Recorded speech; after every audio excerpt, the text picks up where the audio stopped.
এলে গিয়ে সৌদি আরব বড় হজের সময় যেই জায়গায় আসে বাংলাদেশ থেকে বিভিন্ন কান্ট্রি থেকে সেই জায়গায় এই জায়গাতে প্রতিটা রুম নয় দেখেন রুমের কত সুন্দর দেখছেন উপরে ফ্যান চলতেছে মানে ফ্যান দিয়ে ঠান্ডা পানি বাড়ি যাচ্ছে এটা এই লিগে বড় হজের জায়গা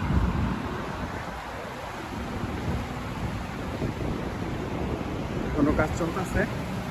কিছুদিনের মধ্যে কাজ শেষ হয়ে যেত এই জায়গাতে সব মানুষ হয় আর ওই যে উপরে কিং সালমান সৌদি আরবের বাদশা যে হ্যাঁ ওই জায়গায় আয়া বসে